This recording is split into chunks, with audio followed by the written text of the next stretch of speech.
Great. So tell me what happened? Well, first of all, background, I was at the Detroit AV Counting Board at the TCF facility starting on November 3rd at around 5 o'clock. Okay. And then I was there through well after 5 p.m. on the 4th. So I was there during all the crazy periods, if you will, when all kinds of suspicious activity was occurring. Right. So you said till 5 a.m. on the 4th. Is that correct? No, 5 p.m. It was over 24 hours. Oh my gosh! And so it was a long day. And I can tell you, with all stuff going on there, I actually didn't need a caffeine supplement to stay alert because the adrenaline was on overtime. Incredible. Overcharge there. Yeah, I bet. We had a good team there, and overnight there's about 30 of us poll challengers monitoring events. Not a lot of counting going on overnight, but one of the first things that I did when I went into the counting board was my background is as a Microsoft certified small business specialist. Wow. And so I'm a bit of an IT geek. I actually did cabling design on the space station, so naturally I had an affinity to go check out what are all the connections inside the facility. I wanted to see how they were wiring all the equipment, because they had dozens of tabulator machines, dozens of adjudicator machines. They had precinct laptops which contained the electronic poll books, and they had a central stage where they had all the Detroit election official computers. And so I went in and tried to observe. I wanted to verify that these computers were connected to the internet, which is a election integrity no-no. Okay. And sure enough, we got visual confirmation that there were indeed internet connections. They had an Ethernet cable coming out of the wall that was popped into a router. That router was connected to all the tabulators and all the adjudicators, and then connected to another router, and connected to another router that was connected up to all the Detroit election officials. Oh my gosh. And not to mention, there were multiple Wi-Fi routers all over the place, and when you do a Wi-Fi network scan, one of the networks that was, or one of the connection points was AV_counter. So I would submit that there was internet connectivity. Yet when I asked the senior Detroit election official present at the county board, his name was Daniel Baxter, I said, "Mr. Baxter, are these computers connected to the internet?" And he said, "No." When I went up to his second in command later in the evening, David Nathan is a former state rep that I served with when I was in the Senate. And I said, "David, are these connected to the internet?" And he said, "No." And I go, "Well, can you help me out on this?" And all you got to do is roll the mouse cursor over that little LAN connectivity icon, and it'll say connected to the internet or not. You're not interfering with anything related to the elections at all. You're just going off and verifying it's not connected to the internet. Right. And he refused to do so, and he said, "Trust me." I said, "You may have been lied to. So I just want to go off and you can confirm it for us once and for all right now." And he said, "Nope, you're just going to have to trust me." Well, I don't trust him. Sure. So, and there are all kinds of other indicators, such as we had an error message pop up on one of the computers at the county board, and a warning popped up, something like, "Warning, this computer is being hacked." That was at 10 o'clock in the morning on November 3rd. Wow. Do we have evidence of that, or? Yes, a good friend of mine is a lawyer. She actually witnessed the poll worker who witnessed it, and so I think she's got an affidavit filled out on that topic. I don't have it personally, but I'm pretty sure that was filed. Okay. Second of all, I don't know if you heard what happened in Antrim County. So this is all in Wayne County. Detroit's located in Wayne County. In Antrim County, it's up in northern Michigan. It's a much smaller county, obviously, than Wayne County. Right. And you heard about the glitches in the software as they were characterizing it, right? Correct. The voting systems? Correct. Well, that same system's in 47 of our 83 counties. Right. And including Detroit. and Oh. I have it on good authority from a whistleblower that one of the co-owners of Dominion Voting Systems was actually the guy on the stage in Detroit that was keeping me from getting close inspection of the cable routing. Oh my gosh. Do we have a name for him? Can we double check that? It's Nick is his first name, and I can't confirm he's an owner. I've only been told that he's an owner. Right. Nick is his first name, and his last name is actually in an affidavit that was sent up. And it's going to get updated because they got the wrong last name the first time. Uh-huh. So as soon as I get the last name, it'll be out there. Oh, okay. So you don't have anything right now? Yeah. Don't have the last name. We know what the name is. I just don't know off the top of my head. I can Yeah. phone call away from getting it. But Okay. so it all adds up to, right now Michigan is a little over 146,000 votes to the deficit for President Trump. I would submit there's a lot of onesie, twosie, I call them kind of penny ante issues, because they're changing thousands of votes.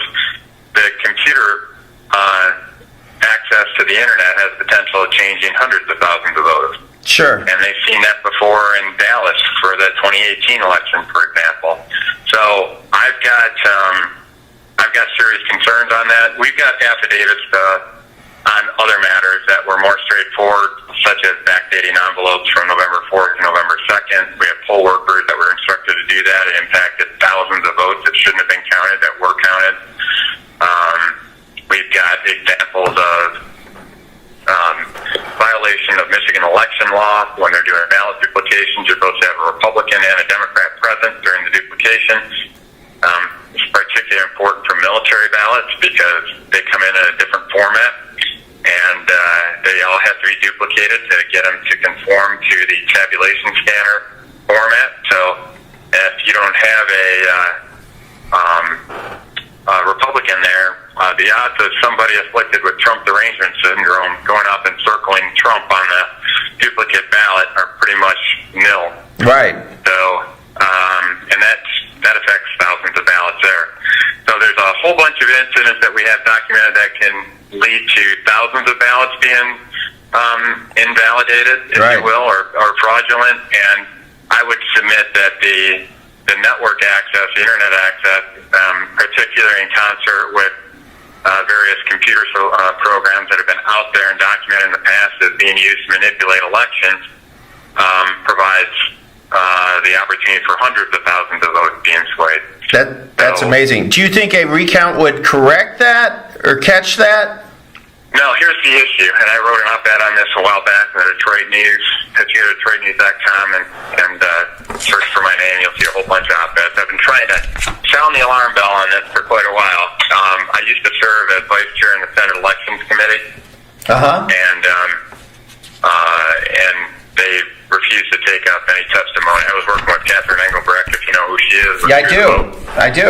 Yeah, so Catherine's a dear friend of mine, and my engineering background, I went off and diagrammed out all the different election processes in the flow diagram, and identified where the failure modes were and where were the key control artifacts. And so we've gone off and done and documented this and put out warnings to everybody. So now I think people might take election integrity seriously. But the key thing I'm getting to with that is that in our current process, if you do not have a balanced precinct, it's not subject to a recount for the votes that were cast stand. So in the city of Detroit, in the August 4th primary, 72% of the precincts did not balance. That meant that the number of ballots did not equal the number of votes that were supposed to be cast for the poll book. Wow. And so the value of a recount in that context is dubious, right?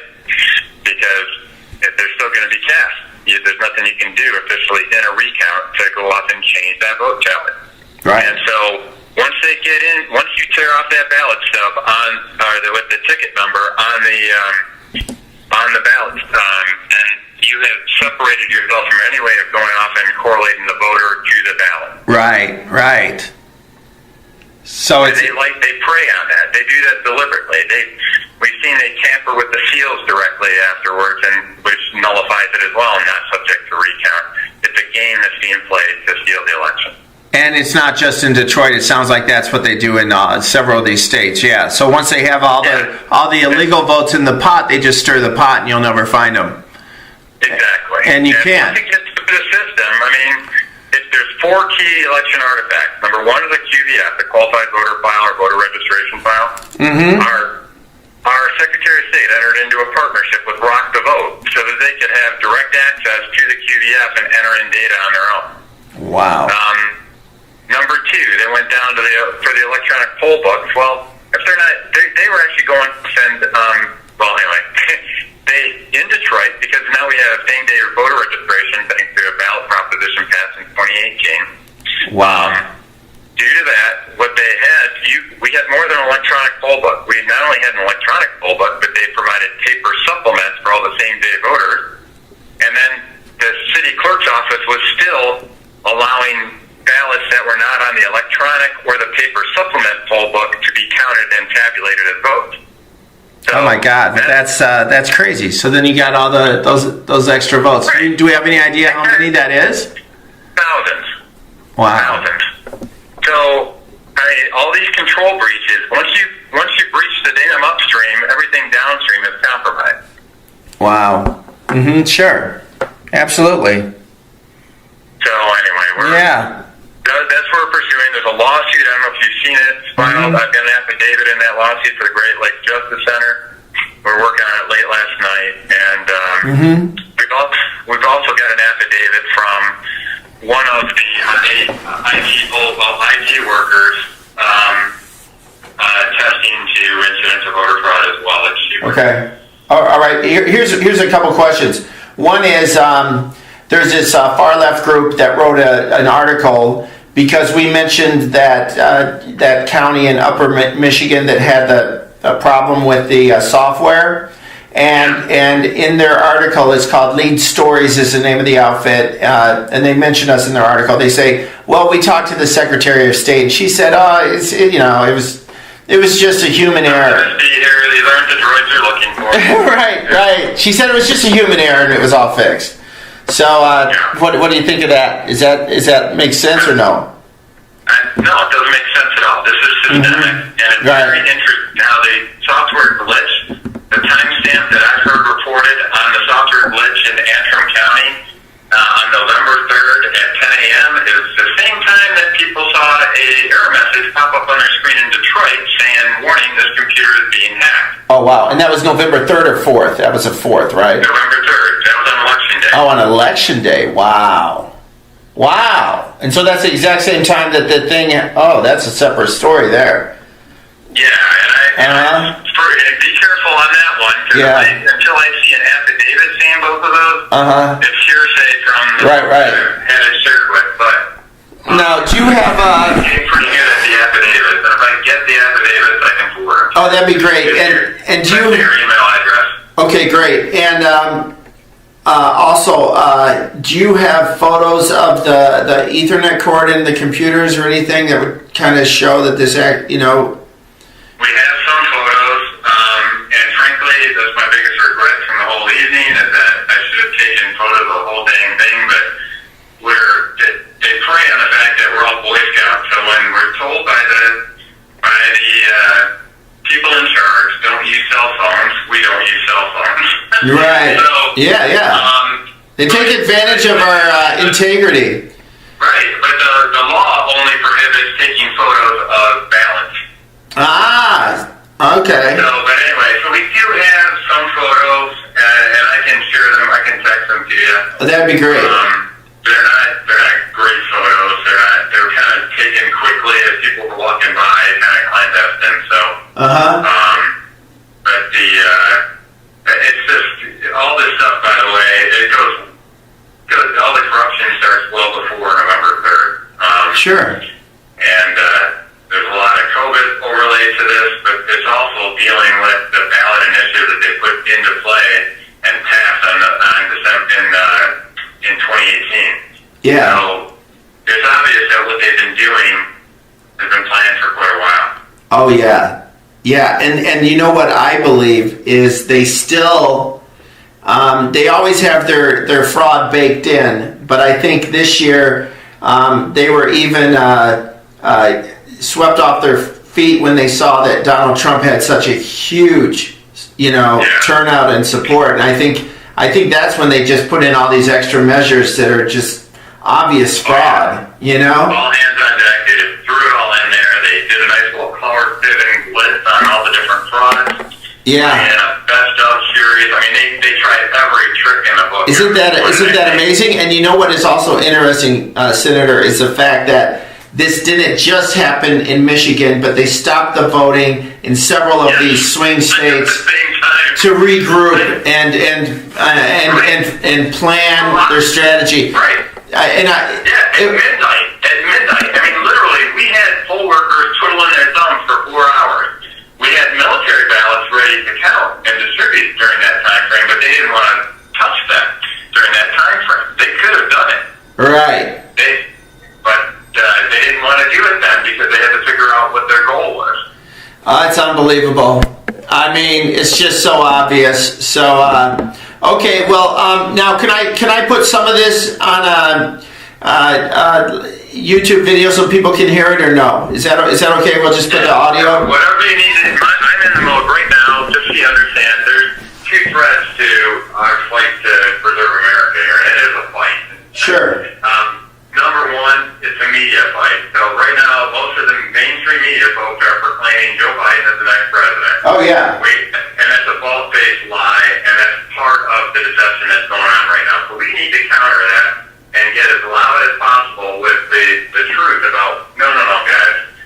When all the legal votes are counted, Joe Biden will not be the president. So I guess in a funny way, it's kind of nice because them going off and asserting Joe's the president is the best of both worlds, because they can be happy for a while, and then on January 20th, we can be happy for the next 4 years here. There you go. So, but anyway, so that PR thread is important. So any way we can get out the word on this. I mean, your story on the vote switch that happened has been one of the most prominent stories out there to get the word out that, something's rotten in Denmark. That's great. That up. Thank you so much. It's a race right now. It's a race between making sure people don't roll over from the media barrage, trying to get them to believe that Joe Biden's president, and give enough opportunity for the legal track to take root so that we can get the truth out. Terrific. I agree. All right, Senator, we're gonna post this up, and if you have more, please send it to me. And if you could send me some pictures of the Ethernet evidence, that would be really powerful. If we had a picture or something.